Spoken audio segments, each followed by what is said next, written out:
pour vous de découvrir une discipline sportive fort méconnue. Il s'agit du tir sur cible subaquatique. Immersion avec Patrick Ferret et Cyril Dudon.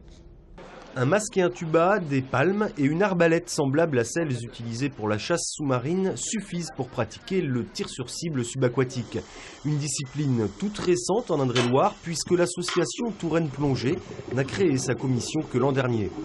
De façon à diversifier nos activités, fidéliser nos adhérents, on a choisi donc de s'orienter vers le tir sur cible avec les compétences d'apnée et des compétences de précision, de concentration qui sont aussi intéressantes pour le plongeur. Ça permet également aux anciens plongeurs, aux plongeurs qui ont fini de faire des formations, de passer à une autre activité tout en continuant bien entendu l'activité plongée.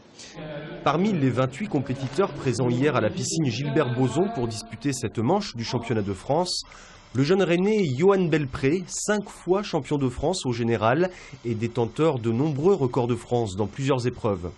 Je me suis inscrit à l'origine dans un club pour faire de la plongée bouteille et j'ai découvert finalement c'est un club d'apnée et ça m'a complètement intéressé, passionné et au final j'ai découvert les diverses activités du club et donc le tir sur cible en particulier qui m'a attiré et du coup j'ai signé dans cette discipline.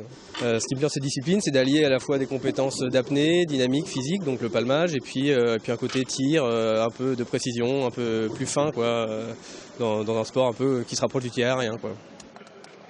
Avec l'endurance qu'exige l'apnée et la précision que réclame le tir sur cible subaquatique s'apparente au biathlon nordique, cette combinaison de ski de fond et de tir à la carabine. L'épreuve la plus spectaculaire s'appelle d'ailleurs super biathlon, pas moins de 100 mètres d'apnée en 5 parcours et 5 tirs à réaliser en un minimum de temps. C'est la fin de cette édition, merci de l'avoir suivi.